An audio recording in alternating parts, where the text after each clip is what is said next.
Assalamualaikum warahmatullahi wabarakatuh. Alhamdulillah kita memasuki semangat baru, spirit baru setiap ada perubahan waktu. 2023 selesai, sekarang hari-hari awal 2024. Langsung kita refleksi dari awal, starting pointnya adalah saya kasih judul bekerja profesional. Bekerja profesional. Jadi selama ini sudah bekerja setahun, 5 tahun, 10 tahun. Tadi Bapak Kepala tadi sudah 30 tahun. Pertanyaannya, apa sekedar worker, pekerja, atau profesional? Itu pertanyaannya. Kita lihat. Next. Nah, profesional itu adalah living and thinking, thinking and living. Jadi orang yang profesional adalah orang yang bekerja dengan otak, bukan dengan dengkul. Jadi bekerja dengan otak, itu lintasnya. Jadi bekerja dengan ilmu, bekerja dengan ilmu. Ya, oke, bekerja dengan ilmu itu intinya. Sementara yang disebut profesi, jadi Bapak Ibu sekalian di sini profesinya adalah navigator misalnya. Itu adalah profesi, saya dokter, itu profesi. Maka pertanyaannya bukan what you are, tapi who you are. Who you are. Siapa kamu? Kira-kira itu bahasa Palembangnya. Ini lagi Palembang, kalau bahasa Palembang ya? Ya. Siapa kamu? Bukan apa kamu. Kalau apa kamu itu berarti orang itu dilihat hanya sebagai benda, sebagai pangkat-pangkat, sebagai baju putih seperti ini. Tidak. Tapi siapa kamu? Saya seorang dokter. Dokter adalah orang yang mengajari untuk orang sehat. Karena dokter berasal dari bahasa Yunani docere, yang artinya ngajari sehat. Jadi kalau yang nyuntik itu sebenarnya bukan dokter, nggak mesti dokter. Tapi kalau ngajari sehat itu pasti dokter. Itu namanya who you are. Next, kita lihat. Oke. Nah, bagaimana hidup secara profesional? Jadi kaum profesional ini hidup seperti apa? Satu, orang yang profesional itu adalah orang yang, lihat ya, punya highly responsibility, tanggung jawabnya besar.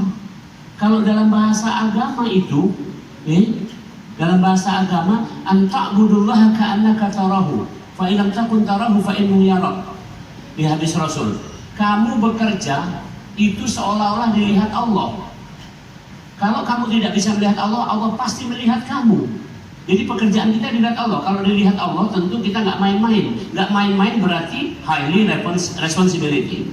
Itu ciri orang profesional, penuh tanggung jawab. Yang kedua, ciri orang profesional, have special skills, punya keterampilan khusus. Contoh di sini, semuanya adalah navigator dengan berbagai grade-nya, dengan berbagai derajatnya. Saya dokter dengan berbagai grade-nya. Itu special skills. Saya kalau ditaruh di sini bingung saya. Bapak Ibu kalau saya taruh di rumah sakit bingung ya. Maka ini namanya special skill. Jadi kita masuk profesional. Kemudian seorang yang profesional itu, lihat nih, varied of intellectual. Jadi gawenya itu tidak membosankan. Sekarang saya tanya Bapak Ibu, gawe selama di sini 10, 20 tahun, 30 tahun bosan nggak? Aduh, kadang bosan? Aduh. Tapi kalau tiap hari bosan berarti kamu bukan profesional. Tapi kalau enjoy berarti dia orang profesional. Itu namanya varied of intellectual. Jadi bukan hanya sekedar masalah. Contoh, navigasi ini walaupun katakanlah sekupnya di sini di kantor wilayah sini, ini adalah bagian dari navigasi untuk kehidupan. Yang kamu atur kan lalu lintas manusia yang berada misalnya kalau di laut ya di kapal. Kira-kira seperti itu. Itu bawa apa? Bawa barang-barang untuk kehidupan. Jadi coba intelektualnya dinaikkan, yaitu bahwasanya kita ini menavigasi kehidupan berbangsa bernegara. Ini tidak kurang hebatnya ketimbang, mohon maaf, wali kota, gubernur, sampai presiden, kira-kira seperti itu. Kalau kita berpikir varied of intellectual. Kemudian seorang yang profesional itu motivasinya selalu tinggi. Apa yang didahului adalah, ya lihat nih. Yang didahulukan adalah first considers itu adalah services, layanannya, bukan rewardnya. Bahasa Palembang ya. Jadi orang profesional tuh nggak akan nanya apodioloka, itu bukan profesional. Nah, ingat nih. Tapi kalau orang profesional nanyanya apodiogawi. Jadi apa yang harus saya kerjakan, apa yang harus saya layani, itu baru profesional. Soal rewardnya itu meloi bae, kira-kira itu, itu sudah pasti. Contoh, misalnya mohon maaf nih. Ini Prof Yono ini dikenal di sini sukanya ceramah, jadi dipanggil Ustadz dulu ini. Padahal aku ini profesor, dokter, ini ngomong ini. Kenapa kamu tidak tahu Pak Dokter? Kalau pakai baju dokter aku ini, kira-kira itu kan? Kenapa? Tidak jadi masalah. Inti dari kita semua adalah services, melayani. Nah, contoh begini saja. Bapak Ibu itu bekerja di sini, itu ibaratnya menanam kebaikan, menanam padi ibaratnya. Waktu menanam padi, ada iwak betok lewat, nih, banyak. Kamu beda iwak betok itu. Nah, itulah rewardnya. Jadi kamu nanam padi, bukan nak nyari betok. Nah, paham nih? Itu yang namanya profesional. Orang profesional tuh pengen layanannya yang paling bagus, ya, sampai customer itu satisfied, dan kemudian barulah dia dapat reward. Jadi jangan dibalik, kalau nanya reward dulu, nanya loka dulu, bukan orang profesional. Mohon maaf ini saya tidak merendahkan, tapi kira-kira yang disebut buruh, para pekerja kasar, itu yang ditanya adalah duitnya dulu pasti kan? Kalau aku seminggu ini pegawai berapa dibayarkan? Udah lama itu kan? Kalau orang profesional nanya, apa yang nak kugawikan? Itu ceritanya. Apa yang nak kugawikan? Itu bedanya. Oke, ini yang dimotivasi. Kemudian lihat, seseorang yang profesional itu ingat bahwa ini kata Rasulullah, khairun nas anfa'uhum linnas, yaitu punya manfaat untuk masyarakat. Dia berasal dari masyarakat, dia akan kembali ke masyarakat. Yang kita gawekan ini besar dampaknya untuk seluruh masyarakat ini. Kelihatan ini kecil, sama dengan paku. Paku di bangunan ini kelihatannya kecil, tapi tidak ada paku ini bangunan ini, ya bisa tidak karuan. Jadi intinya paku kecil, sama apa yang kita kerjakan mungkin kecil, tapi itu mengandung dampak sosial yang luar biasa. Maka seorang profesional adalah seorang yang bertugas dalam rangka untuk mensejahterakan masyarakat. Keren. Ini hidup sebagai profesional. Next. Ya, ini ciri-ciri saja biar mudah. Seorang yang punya profesi, cirinya sebelah kanan ini ada 6 profesi. Profesi itu berarti dia punya pengetahuan. Kalau ini navigasi, bilang navigasi. Kemudian yang kedua pernah sekolah, tentu ada sekolah sini kan. Tidak mungkin bekerja di navigasi sekolahnya di jurusan tata boga kan, kira-kira seperti itu. Oke. Kemudian punya standar kualifikasi, jelas standar kualifikasi. Dalam keputusan presiden ada namanya KKNI, kualifikasi kompetensi nasional Indonesia. Macam saya sebagai dokter ahli itu KKNI-nya 9, itu udah paling tinggi. Cuma paling tinggi 10, tapi 10 sempurna nggak mungkin, nanti. Kalau sarjana itu 6, master itu 8, doktor dengan punya keahlian itu 9, ini udah pol ini sebagai ini. Saya seorang yang ahli di bidang medical genetics. Jadi kalau yang baru menikah, konsulnya sama aku, Mak Mano boleh anak yang cerdas. Tapi nak ku ingatkan dulu, ku periksa dulu deh. Kalau bahannya apa boleh buat. Bahannya cak godo-godo ya godo-godo kan gitu kan. Tapi oke lah, kita lihat. Okay. Nah, kemudian ada standard of conduct, ada etikanya, ada segala macam. Di sini pasti ada. Itu profesi. Kemudian ada pengakuan secara formal. Itu ada pangkat-pangkat semua kan di sini. Nah itu pengakuan recognize. Kemudian ada organisasi, jelas. Ini navigasi di wilayah, ada yang di pusat, ada di mana-mana, itu ada organisasinya. Nah sementara hidup sebagai profesional itu adalah hidup yang sebenarnya nggak tergantung ijazah, tapi tergantung nomor 1 dia punya special skill, nomor 2 dia punya motivasi bahwa dia bagian dari masyarakat, nomor 3 dia punya standard of excellence, selalu ingin memberikan yang terbaik, yang terbaik, yang terbaik. Kira-kira begitu. Kemudian dia tahu bahwa dia berasal dari masyarakat, nanti dia akan kembali ke masyarakat, seperti itu. Akan pensiun juga kita akan kembali ke masyarakat. Ada nggak recognize dari pengakuan dari masyarakat? Ini ciri profesional, yang sebelah sini adalah ciri profesi seperti ini. Oke, next. Nah, kita lihat renungannya. Nomor satu, orang yang profesional adalah orang yang punya akhlak. Secara umum dalam bahasa orang barat ini adalah etik. Itu aja. Orang yang profesional adalah orang yang punya akhlak. Dalam bahasa Inggris dikatakan we pay for attitude. We pay for attitude. Kami membayari orang itu bukan karena keterampilannya, tapi karena akhlaknya, karena etikanya, karena sikapnya, karena peranginya. Jadi gitu. Keren ini dulu. Ini contoh. Maka contoh, ini contoh akhlak salah satu leader, ya. Leadership ya, menurut Al-Quran ini akhlaknya Rasul. Yang pertama, azizun alaihi ma'anittum, yaitu orangnya merasakan penderitaan seluruh bawahannya.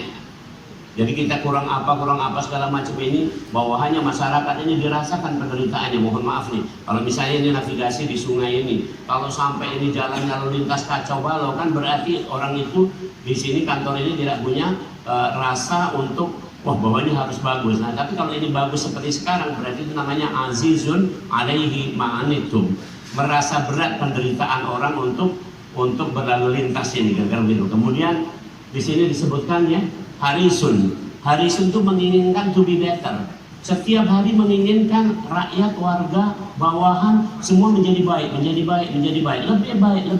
baik. Itu contoh orang yang punya akhlak dalam konteks ini kepemimpinan. Dalam konteks profesional harus yang pertama punya akhlak. Yang kedua, Yang kedua, dia punya excellence kinerja. Kinerja yang excellence. Lebih lengkapnya di bawah ini. Seorang yang sudah memahami talents dalam bekerja, dia akan merasakan pekerjaannya enjoy. Bahasa Palembangnya lemaknya. Mama ngecek nak begawe kelihatan ceria. Kenapa cak ceria itu? Gajian apa? Tidak, ini bulan tua agak buntu ya. Tapi enjoy baik karena merasakan dia sebagai profesional. Tapi kalau tidak itu, seorang dokter macam saya tuh dipanggil lah jam 3 pagi, ada pasien megap-megap.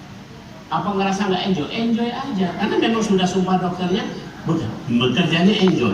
Itu profesional banget. Easy, mudah ngerjakannya. Kalau saya suruh ngerjakan di sini tentu nggak easy. Tapi saya ngerjakan kedokteran walaupun ngantuk-ngantuk, saya tahu mana harus nyuntik ini, mana harus nyuntik itu, bagaimana harus menangani pasien, ngerti easy. Kemudian yang ketiga, excellence. Seorang yang profesional itu memberikan yang terbaik. Inilah yang terbaik yang bisa kami berikan. Gak usah nak pikir nunggu penghargaan dulu. Pokoknya berikan yang terbaik. Dan kemudian baru yang terakhir, earn. Earn artinya ado ruponyo. Contoh, terima kasih bisa dimakan enggak? Ya. Hah? Ya. Nah, yang bisa dimakan apa? Yang di ruangan tadi kan? Itu bisa dimakan. Jadi yang dimaksud earn adalah ada dapatan, ada sesuatu yang secara fisik didapat, gaji, penghargaan, mungkin fasilitas, itu earn namanya. Earn-nya terakhir setelah enjoy, easy, excellence, baru dia earn. Inilah baru yang disebut syakilah. Bahasa Al-Qur'annya talents. Ini luar biasa. Kalau sesuatu disebut di Al-Qur'an, itu berarti sangat penting. Di Al-Qur'an dikatakan syakilah atau talents, lihat ya. Maka orang yang profesional punya kinerja excellent. Yang pertama tadi, orang profesional punya akhlak. Oke, next. Kita ambil contoh. Ini contoh. Contoh ini saya ambil dari Nabi Yusuf. Nabi Yusuf waktu itu usianya sekitar 30 tahun. Di Al-Quran dikatakan falamma balagha asyuddahu atainahu hukma wa ilma. Maka ketika Yusuf menjadi orang dewasa, kami berikan hikmah dan ilmu. Maka Nabi Yusuf declare, lihat, seorang yang profesional boleh declare. Tadi mohon maaf, saya ngomong saya dokter ahli di bidang genetik. Itu bukan sombong, tapi declare. Seperti declare-nya Nabi Yusuf. Bapak Ibu boleh declare, saya adalah seorang yang ahli dalam bidang navigasi, khususnya bidang ini, kan ada subnya lagi benar. Itu keahlian saya, harus declare. Kalau nggak declare, rusak urusan ini.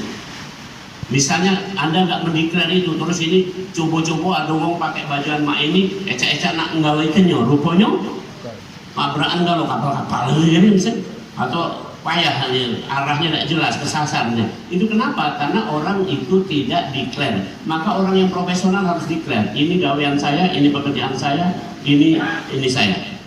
keahlian saya. Macam kemarin ya, karena saya di bidang medical genetics, itu genetics termasuk berbicara tentang DNA, RNA. Sementara COVID kemarin adalah RNA, itu makanya tuh keahliannya di bidang saya.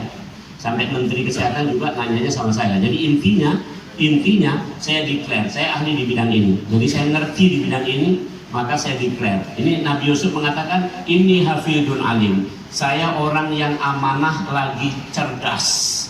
Maka Nabi Yusuf dikasih kedudukan sebagai bendahara negara. Bahasa sekarang ini adalah Menteri Keuangan atau Menko Perekonomian. Ini Nabi Yusuf saat itu. Karena dia declare gitu. Nah, jadi orang profesional itu harus begitu.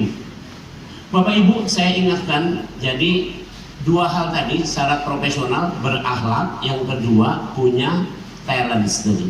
Ini materinya ada di sini ya, boleh diminta, boleh dibawa, di-share, boleh silakan. No problem, biar paling tidak jadi bacaan. Kenapa pentingnya? Bukan untuk kita aja, tapi untuk anak kita. Didiklah anak-anak kita menjadi profesional. Boleh itu tolong camkan. Didiklah jadi profesional, maka dia akan senang semua. Saya nggak sekedar ngomong sebagai orang yang saya tanda kutip berceramah atau menyampaikan materi ini. Tentu saya sudah membuktikan. Kami punya 3 putra, 1 putri. 4-4-nya sudah di jalur track orang profesional. Semua masih kuliah, tapi sudah menunjukkan katakanlah tanda-tanda profesional. Yang nomor 1 sudah punya banyak penerbitan tentang linguistik. Anak saya nomor 1, belum selesai kuliahnya. Kalau Bapak Ibu lihat Google, Wikipedia berbahasa Inggris, di balik itu ada anak saya.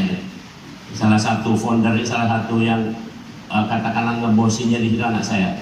Namanya Muhammad Jawad Yuwono. Nanti boleh di googling Muhammad Jawad Yuwono, maka akan kelihatan apa aja di balik karya-karyanya tentang linguistik. Maka dia profesional di bidang itu. Yang nomor 2 itu computer science. Tapi belakangan dia setelah selesai computer science sekarang masuk kedokteran. Jadi digabungkanlah kedokteran dengan computer science. Itu jadilah artificial intelligence, kecerdasan buatan untuk menangani pasien-pasien. Yang nomor 3 itu seniman, komposer musik, macam ADNS segala macam gitu. Maka dia menangani itu profesional. Yang nomor 4 lagi dokter lagi. Jadi kami mendidik anak-anak supaya profesional dulu.